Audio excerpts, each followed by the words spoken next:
তোমরা যারা কল্যাণ ইউনিভার্সিটির আন্ডারে বিভিন্ন কলেজগুলোতে এই বছর সেকেন্ড সেমিস্টার এনইপির পরীক্ষা দেবে এবং তোমাদের যাদের শিক্ষাবিজ্ঞান মেজর বিষয়টি রয়েছে, আজকের এই ভিডিওতে তোমাদের শিক্ষাবিজ্ঞান মেজরের সিলেবাসের ওপর সিলেবাসটা আলোচনা করব। তোমরা সম্পূর্ণ ভিডিওটা দেখতে থাকো। আর তোমরা যারা মনে করছো শিক্ষাবিজ্ঞান মেজর পেপারের এবং এসএসসি পেপারের পেইড নোট সংগ্রহ করবে, তো সেক্ষেত্রে তোমরা স্ক্রিনে দেওয়া নম্বরে 300 টাকা পেমেন্ট করে হোয়াটসঅ্যাপে স্ক্রিনশট পাঠাও, তোমাদের সম্পূর্ণ নোটটি পাঠিয়ে দেওয়া হবে। মেজর এবং এসএসসি দুটো পেপার নিয়ে টোটাল 300 টাকা পেমেন্ট করলে তোমরা দুটো পেপারের নোটসটি পেয়ে যাবে। তো দেখো, সবার প্রথম এডুকেশন মেজর সিলেবাসের কোর্স কোড যেটা রয়েছে EDUMT2, এবং তোমাদের যে প্রথম ইউনিটটা রয়েছে, প্রথম ইউনিটটা দেখো কি রয়েছে, ধারণা, প্রকৃতি এবং পরিধি, শিক্ষাগত মনোবিজ্ঞান এবং মানব জীবনের উন্নয়নের থেকে।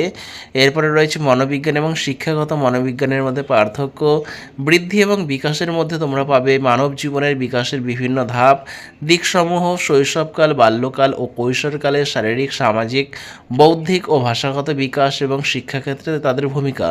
এবার শিখন থেকে তোমাদের রয়েছে শিখনের সংজ্ঞা ও বৈশিষ্ট্য, শিখনের প্রভাব বিস্তারকারী উপাদানসমূহ, শিখনের তত্ত্ব, প্রাচীন ও সক্রিয় অনুবর্তন, প্রচেষ্টা ও ভুলের শিখন তত্ত্ব এবং অন্তর্দৃষ্টিমূলক শিখন তত্ত্ব। শিখন স্থানান্তরের মধ্যে তোমাদের স্থানান্তর প্রচারের জন্য ধারণা, প্রকার, কৌশল, অনুপ্রেরণা তোমাদের মধ্যে পড়তে হবে, প্রকার, কারণ এবং শিখনে অনুপ্রেরণার ভূমিকা, মাসলোর প্রেষণা তত্ত্ব এবং শিক্ষাগত প্রভাব, স্মৃতির সংজ্ঞা, কারণ, দীর্ঘস্থায়ী স্মৃতি, ক্ষণস্থায়ী স্মৃতি, স্মৃতির উপাদান ও কৌশল, ভুলে যাওয়া বা বিস্মৃতির অর্থ এবং কারণ। এরপরে রয়েছে তোমাদের বুদ্ধি ও সৃজনশীলতা। এখানে তোমাদের পড়তে হবে বুদ্ধির সংজ্ঞা, বুদ্ধির তত্ত্ব এবং তাদের প্রভাব, স্পিয়ারম্যান, থার্স্টন, গিলফোর্ড, গার্ডনার, বুদ্ধির অভিক্ষা, মৌখিক, অমৌখিক এবং কর্মক্ষমতা পরীক্ষা। সৃজনশীলতার অর্থ, প্রকৃতি, কারণ এবং লালন পালন।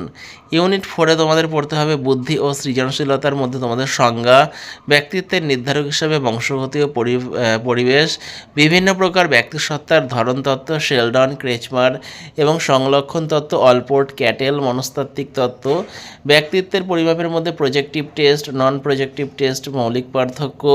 তারপরে রয়েছে তোমাদের অর্থ, প্রকৃতি, বংশগতি, পরিবেশ এবং সংস্কৃতির ভূমিকা। এটা গেল তোমাদের এডুকেশন মেজরের সম্পূর্ণ সিলেবাস। যারা মনে করছে সিলেবাসের উপর পেইড নোটস উত্তরসহ সংগ্রহ করবে, তোমরা স্ক্রিনে দেওয়া নম্বরে যোগাযোগ করতে পারো। আর খুব শীঘ্রই তোমাদের সেই উত্তরসহ নোটস চ্যানেলে আপলোড করে দেওয়া হবে, তাই তোমরা অবশ্যই চ্যানেলটা সাবস্ক্রাইব করে রেখো পরবর্তী ভিডিওর নোটিফিকেশান পাওয়ার জন্য। পারলে ভিডিওটা বন্ধুদের সঙ্গে শেয়ার করে দিও। তো ভিডিওটা শেষ পর্যন্ত দেখার জন্য তোমাদের অসংখ্য ধন্যবাদ।